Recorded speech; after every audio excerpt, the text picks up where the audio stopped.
not to be in the final, but playing the All Blacks, you've got to be pretty excited about that. So we had a couple of days where we need to just reflect on last weekend and then get excited about Friday. A very short turnaround. Both teams have made a number of changes, and that's to be expected. Wait there, please. Have a microphone, mate. Guys, we got a microphone if you wanted to use it, or no, carry on, mate. No problem. You mentioned those days to reflect. Can you give us an idea of how it's been for you and the squad, both reflecting on what's gone and what you've got to look forward to now? Yeah, it's been some experience. I've said a number of occasions that I never thought I would have been in Wales for 12 years. I was lucky enough to have a couple of sabbaticals with the Lions, and that was really good for me mentally. Been privileged to work with a group of coaches and backroom staff that we've been incredibly close over that period of time, and I think that's made things so much easier for us in terms of the synergy and being on the same page. And then the players that I've worked with, probably 3 squads over that period really, in terms of had some outstanding individuals and players that I've been very lucky to coach. And lastly, I just really like to thank the Welsh public. They've been challenging at times, but they've made it worthwhile in terms of just how welcoming they've been for me in Wales, and just hospitable. It really is a second home for me being in Wales, and I'm going to miss being there. But you've got to look forward and be excited about the opportunities going forward. So one more game, and then start thinking about the next challenge and being involved back in New Zealand with Super Rugby. That's what Thanks. You mentioned after the Ireland game back in the summer that it was quite an emotional team talk. How do you envisage this team talk going? I've had a few tears, and that was the last game at the stadium. This is a bit different. This is obviously it's an end of an era for a lot of people. We have a management meal tomorrow night. It'll be our last management meal together.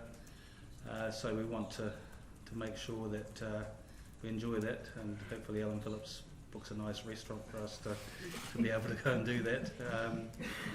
And for a number of players, this will be probably their last World Cup game. So it's there's a lot of people involved, not just myself, coaches and backroom staff, and obviously players who potentially, whether they carry on in the international career, but a lot of them realise that they'll be their last World Cup opportunity, and for them, they're very disappointed, obviously, not to be involved in the final, but a chance to create a little bit of history in terms of playing the All Blacks. It's been a long time. 66 years is a heck of a long time to not beat a side, and we've had success against every other nation, and the All Blacks has been that elusive team that we haven't been able to conquer. So there's a lot at stake, even though I think both teams are very disappointed they're not involved in the big game, but there's still definitely something at stake, and a lot of pride,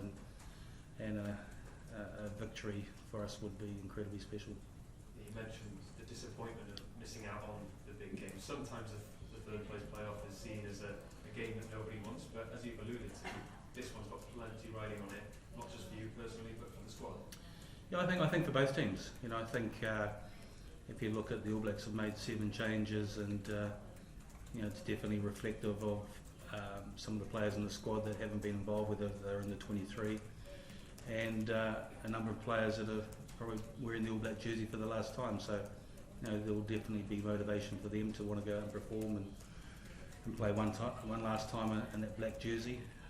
For some of them, they'll know it is their last time, so that's be very motivating for them, and for us, we're very much in the same boat as well. So even though we'd like to be probably not playing the 3rd and 4th playoff, I think on reflection, you've got to put that behind you and realise that there's quite a bit at stake really for a number of players and for staff, and All Black coaches moving on. Steve Hansen's moving on as well, and there'll probably be changes in that setup too. So I think it's an opportunity for us to go out there and give our best, and then perhaps reflect afterwards. And the big challenge for us as a group, and I've been so proud of this group of players, and even the disappointment of Sunday, I was still proud of the effort. I was still, we didn't give up, and at 16 all we had a chance to potentially win that game, but it wasn't to be. But one of the things about this group of players is that how much pride they've shown in wearing that Welsh jersey, and I think it would be easy for us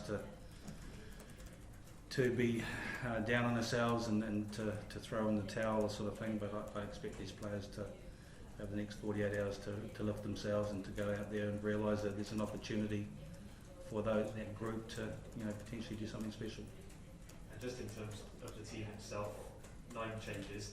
I know you said the injuries aren't an excuse, but they're a reality of this campaign, aren't they? Can you talk us through how difficult it was putting this team together, considering all the injuries that you've suffered? It wasn't really difficult at all, because I think we didn't have a huge choice in the backs. We did contemplate, whether after Sunday did we fly out a few players, but to fly someone out to hold some bags for a couple of days probably wasn't the best thing. And if we wanted to give some players that chance, we feel like Thomas Williams definitely deserves a chance. To see Reece Patchell at 10, given that going forward with Gareth Anscombe's injury and Dan Biggar not always available to Wales because of his commitments in England, Owen Watkin deserves a chance. And then the back 3 were really the last 3 standing in terms of Josh Adams, and it's great to see Owen Lane get a chance to play. He was very unlucky in the first place not to be in the squad. We were really impressed with him in the game against Ireland, and he's a great addition to the squad. And then Hallam gets a chance at fullback in a position where we see potentially his future as well. So and then in the forwards, a few changes, a bit of experience. Some guys, we realise this will probably be their last World Cup game for Wales, and so we recognise that, and then just making a couple of changes to freshen the legs as well. Just finally for me, if I could, on the players injured, some new concerns: Lee Halfpenny, Aaron Wainwright, and then could you bring us the latest on George North and Thomas Francis, please? George North and Aaron Wainwright have hamstring injuries, which have ruled them out. Lee Halfpenny, after the game, had an HIA, which, and with the 5-day turnaround, was unavailable because you need a minimum of 6 days for that. So he wasn't in consideration. And then Tom Francis, probably at a push could have been fit, but with that shoulder injury, thankfully it wasn't as serious as we first thought, but it's a bit loose in terms of that, and so we didn't consider him. And it's a great chance for Dylan Lewis to start at tight head, and then for Nicky Smith to be disappointed that he hasn't had a lot of starts and chances as well. So him starting at loose head as well. So there's a few guys who hopefully want to go and prove a point that perhaps they should have been had more rugby in this tournament, and that's it's a good position for them to be in, and a good position for us to hopefully be positive about the changes and giving players an opportunity. Warren, you've obviously had your team selection meeting. Were you conscious going in that was your final team selection meeting as a coaching group with Wales, and was there anything perhaps different about it? Yeah, it was different because we spoke about lots of different options in the selection. It wasn't so much about our last selection meeting. It was more about what were our thoughts, and some of it was very much on, like I said, recognising some of those players that were playing their last game, like I said, the last World Cup game, but also being conscious, and I've always been conscious about what's left behind. And there's some young players that particularly for the future need an opportunity for them to play against the All Blacks in a big game and the World Cup. we felt that was important, that we just didn't think about ourselves and that we didn't think insular. It was looking at the bigger picture, and the bigger picture is what's best for Welsh rugby, and some of it is about giving those players an opportunity to perform on the big stage, and players that we feel are players of the future, and those are players like Thomas Williams, Owen Watkin, Owen Lane as well, Alan Amos, someone like Adam Baird to Dylan Lewis. So a number of those players, it's a big opportunity for them to go and stake a claim, and I think Welsh rugby will hopefully benefit from the experience that they get on Friday. You touched on, obviously, it's another chance for you guys to expose these players and things like that, but the way that modern Test rugby is, there's a lot of people questioning the relevance of this game, especially with the short turnaround that you guys have got. Do you share any of those concerns about this game? I think it's the last game that you want to be involved in, but it's been on the calendar. We've known about that. Everyone's sort of known about that. I think Steve Chu made a joke to Martin Phillips that maybe both teams should have a boat race and we could settle it that way. So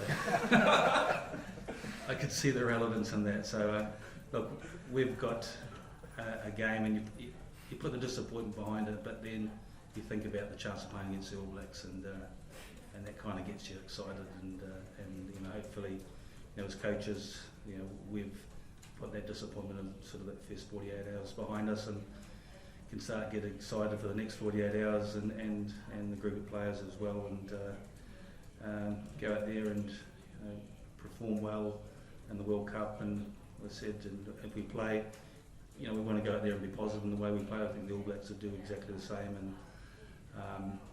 and both teams, it's quite similar in terms of the selection, I think, and the synergy between what we're trying to achieve as both teams. But I think both of us all want to be very positive in the way that we want to play. Warren, I know he's not here, but just give us an update on Liam Williams. Has he had surgery? I think he was surgery yesterday. I think he might have been, yeah. So is it like the long term? I think it would be 3 months, I suppose. Those sort of that surgery takes about that long. So if we'd made the final, he'd still be here with us. But in fairness to Saracens, and they'd agreed that. But if we weren't, they wanted him back to get surgery as quick as he possibly could. Eddie Jones seemed to have a bit of fun responding to your comment the other day after the semi-final. Sorry, just wondered what your view was on that. Which comment did I make? The one about teams maybe playing their final in the semi-final. I was reflecting on experiences that I've seen in the past, and I was probably more about 2011 with the All Blacks. I thought, there was a big game against Australia in the semi-final, and I felt that for them, they probably looked at that as their final, and having France in the final, that was probably a game that they thought they would, you could potentially win comfortably, and it ended up being a really tight game. So it was just observations that I'd made of the past, and I thought England were excellent against the All Blacks, probably the best that I've seen England play in the last 10 years or so. I thought they were outstanding. So I think it'll be a great final, two physical teams, and it'll be nice to see a Northern Hemisphere team win the World Cup, and would have been great if two of us were in the final, but it's not to be, and I wish them all the best. And there's a lot of players that I've been lucky enough to have personal contact with through the Lions, and I just want to wish them all the best. Warren, one serious question, one not so serious. Who would win the boat race?